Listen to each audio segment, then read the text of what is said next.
Nos entornos de um castelo sombrio, um homem é arremessado com violência no chão e, já exausto, afirma ofegante que é seu fim. Em volta dele, um grupo de seres ocultos ressalta que o homem ficou extremamente forte, mas o cara afirma não ser o bastante. Dizem que devemos perseguir nossos sonhos enquanto ainda somos jovens, principalmente para aventureiros, já que o instrumento de trabalho dessa profissão é o próprio corpo. No entanto, existem adultos que simplesmente não conseguem abrir mão daquilo que querem. Na guilda de aventureiros local, é dia da seleção de candidatos que desejam ser promovidos para o rank E. Um deles, chamado Rick, se apresenta para o teste, então a recepcionista Alyssa fica empolgada ao reconhecer seu velho amigo. Eles trabalharam juntos em um escritório, mas o rapaz pediu conta em pouco tempo. Mas o mais surpreendente foi ele ter se registrado na guilda. Rick comenta que realmente não é comum começar a ser aventureiro com 30 anos, porque a maioria das pessoas inicia como aprendiz no rank F quando ainda são adolescentes. A propósito, Alyssa pergunta o que o amigo tem feito esse tempo todo, e ele diz que passou esses anos treinando nas montanhas com alguns companheiros mais experientes. De repente, um bêbado interrompe a conversa e pergunta se a gatinha ali tá livre pra dar um rolê. Então ela responde sem graça que tá trabalhando. O bêbado continua insistindo ao ponto de agarrar o pulso da garota e dizer que mulheres devem obedecer aos homens. Pra resolver a situação, Rick envolve seu braço no ombro do cara e dá um tapa de leve no estômago dele. O homem dá uma tremida por conta do excesso de álcool e desmaia. Achando graça, a Alyssa passa pro rapaz o cartão de teste pro rank E. Quando foi ler o número da inscrição, 79, o Rick percebeu que podia ser lido como 70 e morre, então já começa o dia apavorado. Do lado de fora, uma mulher chamada Rhianette pergunta pro Rick se ele já se inscreveu, e ele diz, depois de subir um pouco mais os olhos, que já se colocou para fazer o teste ao lado daqueles jovens radiantes e volumosos. Rhianette pergunta se isso é motivo para olhar para a comissão de frente dela, mas o rapaz finge que ela tá imaginando coisas. Dentro da guilda, os aventureiros notam a marca de mão na armadura de aço do Bebum, enquanto autoridades se aproximam e reconhecem Gomold, o cavaleiro selvagem, um ex-aventureiro rank A procurado por agressão. Alyssa reflete sobre a forma como Rick deu um jeito no cara e se pergunta se foi ele que causou isso. Mais tarde, no exame médico para seleção, os avaliadores medem 1,74 de altura para o candidato de número 79, que ficam surpresos ao notar que o homem já tinha 32 anos, deixando Rick constrangido como sempre. Em seguida, é hora da medição de energia mágica ao tocar na esfera. Quando a terceira candidata descobre que é C+,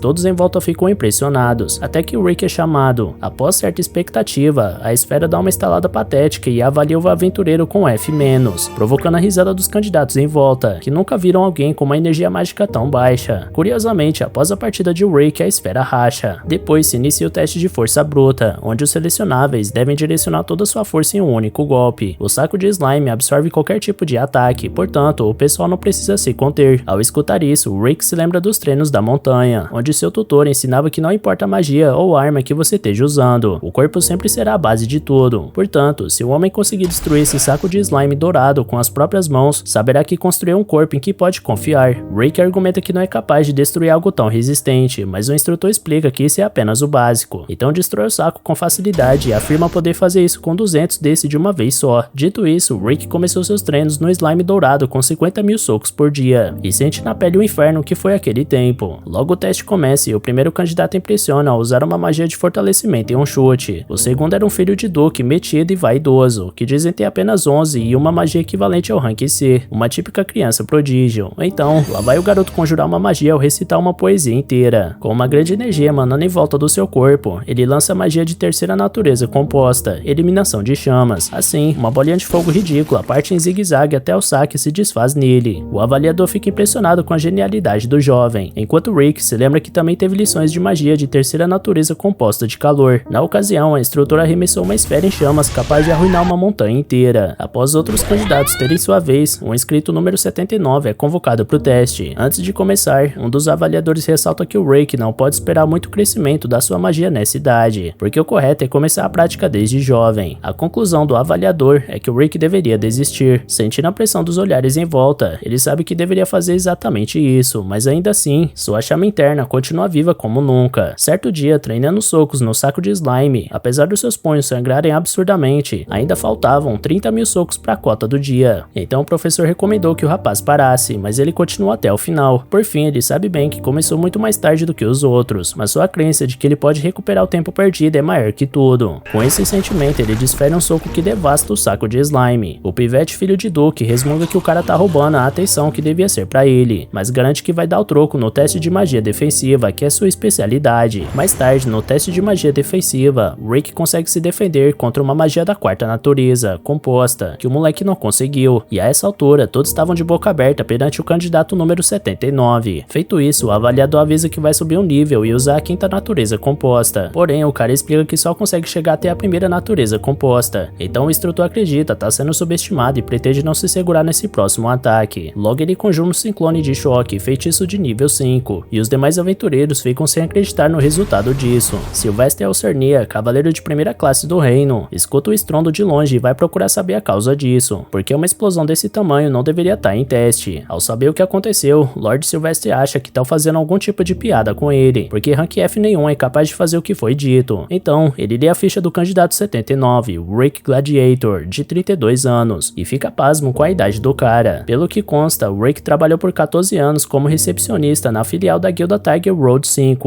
Após o teste de magia defensiva, o protagonista realizou a prova escrita e finalizou os testes por hoje. Conversando com o Rianet mais tarde, ele confessa que não sabe se foi bem ou não nesse primeiro dia, ainda mais porque ele tirou F- em capacidade mágica. Como consolo, Rianet ressalta que o rapaz evoluiu muito nesses últimos 2 anos. De repente, o filho de Duque Marrento surge chamando Rick de plebeu, e Rick tenta se lembrar do nome do garoto, mas sem sucesso. Possesso, o moleque diz que se chama Fred Diarmuth, então Rick pergunta se ele tá precisando de ajuda pra achar os pais. Ainda mais bolado, Fred chora ao dizer que hoje era o dia dele brilhar, mas que o velhote roubou o brilho dele no teste. Logo atrás do garoto, Angélica, sua irmã mais velha, repreende Rick por fazer seu caçula chorar. Em prantos, Fred denuncia que o velhote de 40 anos maltratou ele, então Rick tenta de todas as formas convencer os dois que ele tem 30 e poucos anos. Sem querer saber de nada, Angélica chama o homem pra um duelo, então joga uma luva no peito dele. Ele pega e diz que uma filha de nobre pode até não saber, mas lavar a roupa dá trabalho. Como o cara pegou a luva do chão, Rianet avisa que esse gesto simboliza que o duelo foi aceito, então o pobre coitado fica sem saída. Sem demorar, Angélica de Armuth, cavaleira de segunda classe dos Cavaleiros do Reino, carrega o oponente até a arena para punir o ordinário idoso de 40 anos, segundo suas palavras. Seguindo a tradição de Filrain, Angélica propõe que o perdedor deve ser o servo do vencedor até a morte. No meio disso, Rick pergunta qual deve ser o nível da desafiante, e Rianet acredita que uma cavaleira de segunda classe do reino provavelmente está no rank B, por isso ela pede pro rapaz pegar leve com ela. Sem entender, o Rick lembra que ele é o rank F da história. Para tranquilizar o sujeito, a mulher pede para ele se lembrar do que treinou nos últimos anos, mas as lembranças fazem ele surtar ainda mais. Como última cartada, Rianet recorda o homem que ele faz parte do Punho de Ouro e Shaunkun, o grupo que se orgulha de ser o mais forte do continente. Dito isso, Rick Gladiator se ergue novamente e vai em direção à desafiante. Cheia de si, Angélica afirma que vai pegar leve com o novato, ao passo que desembainha sua espada e conjura um feitiço. Rick analisava que ela é do tipo espadachim que fortalece o corpo e suas armas, mas a mulher não dá tempo dele aprofundar seu estudo, porque usa sua habilidade e passa instantâneo para passar por ele com uma velocidade impressionante, fazendo o homem ouvir o som da lâmina perto do ouvido. Ela afirma ter dado um golpe de aviso, mas nem reduzindo sua rapidez, o rank F foi capaz de esquivar. Rindo da cara do velhote, Fred conta que sua irmã é tão veloz que é conhecida por todo o reino como Angélica, o Lampejo. Então ela avisa que dessa vez não vai errar de propósito e volta a atacar com um passo instantâneo. Ironicamente, enquanto a atacante se aproximava, Rick notava que ela é extremamente lenta, então desvia sem dificuldade nenhuma. De queixo caído, Angélica achava que apenas poucos cavaleiros de primeira classe poderiam reagir a tempo desse tipo de ataque, mas acredita que foi puro golpe de sorte, então volta a investir contra o adversário. Mais uma vez, Rick não entende como essa mulher pode ser tão lesma com um apelido desse, por isso considera que deve ser só uma Patty que virou cavaleira por ter um pai rico. De repente, ela tropeça numa pedra no caminho e gira pelo ar até fincar sua espada na parede com força. Como não previu o ataque dela, Rick acha que aquela habilidade é incrível, por isso volta a colocar o rabo entre as pernas, sem saber que ela apenas tropeçou e perdeu o fio da meada. Angélica também não quer perder a pose, então finge que rodou feito peão de propósito. Em seguida, ela diz que vai usar um passo instantâneo de último nível, movimento que impacta o corpo dela ao ponto de só permitir que ela use 3 vezes. Rick reconhece que ela tá bem mais rápida, porém, ainda assim, parece uma tartaruga com cãibra. Apesar de não ter funcionado esse ataque, Angélica insiste na mesma tática e repete o movimento, restando só mais uma chance com essa habilidade. Insistente, ela mantém a estratégia, até que tropeça em outra pedra pelo caminho. Com medo de não conseguir reagir a tempo dessa mudança de percurso, Rick dá uma pancada no chão que isola o oponente e abre uma cratera no solo. Sem acreditar no que tá acontecendo, Angélica pergunta quem é esse cara, e ele responde que pediu demissão há alguns anos para tentar ser aventureiro, mas que vai dar o máximo de si para tentar essa carreira. Dito isso, para surpresa do novato, a cavaleira se rende, dando a desculpa que vai deixar essa passar porque o oponente conseguiu se livrar dos ataques dela. Como não é bobo nem nada, Rick Gladiator pergunta sobre aquele combinado do perdedor virar servo, então Angélica usa a maior velocidade já registrada por ela para fugir dali. Após a vitória, Rianet avisa pro Rick que Broston, e os outros estão vindo pro reino nesse momento pra ver como o rapaz tá se saindo. E o Rick só tem pressentimentos ruins quanto a isso. E galera, regaça aí no like aqui embaixo e comenta no vídeo pra incentivar a gente ainda mais a trazer continuação desse anime, beleza? Valeu galera, se cuidem!